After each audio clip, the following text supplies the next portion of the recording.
Why do some countries never qualify? There are 211 countries in FIFA.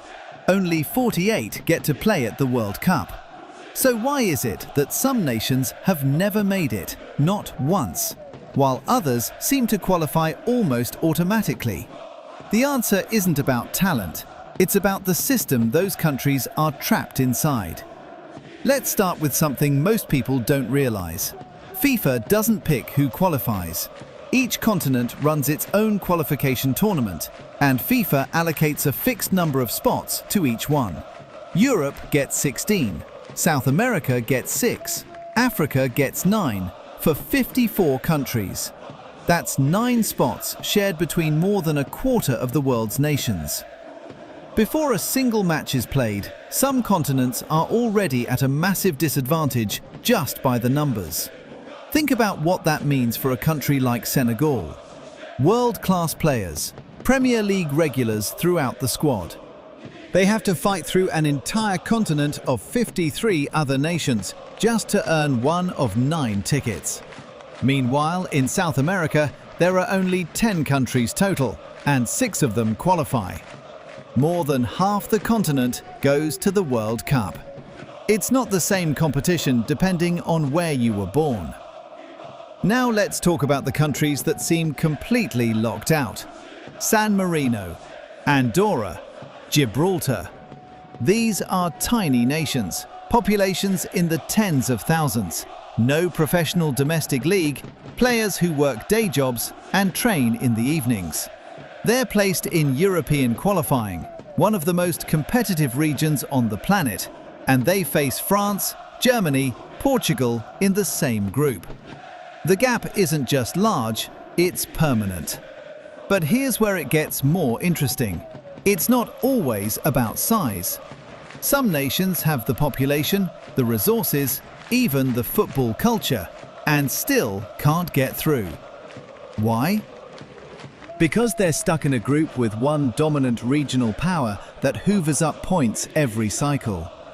In Asia, for decades, qualification paths ran straight through Japan, South Korea, or Iran. In Africa, you might be a strong side and still get drawn against Egypt, Senegal, or Morocco in the group stage and go home before the final round even starts.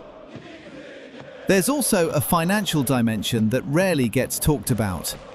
Running a national team costs money. Travel, hotels, friendly matches, coaching staff, scouting.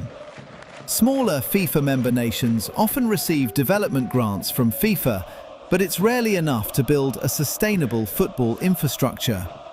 The countries that miss out on World Cups miss out on the TV revenue, the sponsorship deals, the global exposure that funds the next generation of players.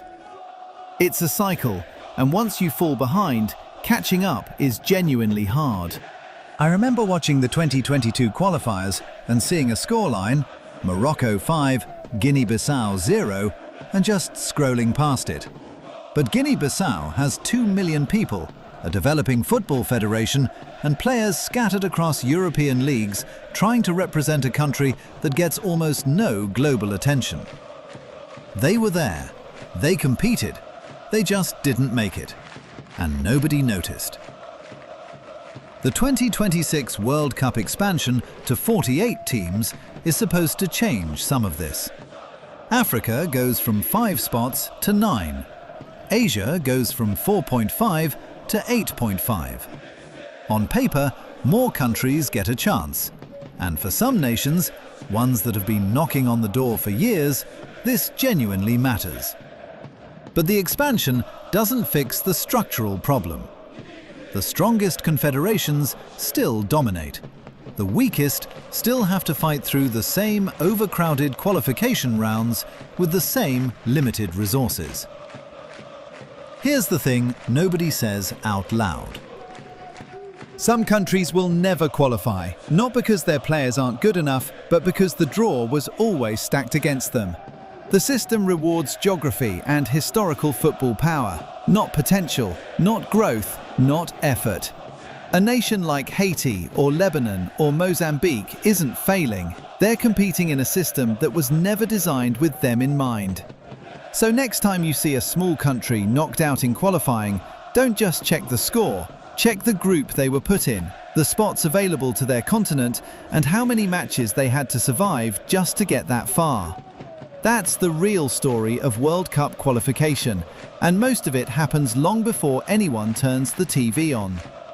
If you didn't know any of this before, drop it in the comments. And if there's a country you think deserves to be at the World Cup but keeps getting left out, I want to hear it.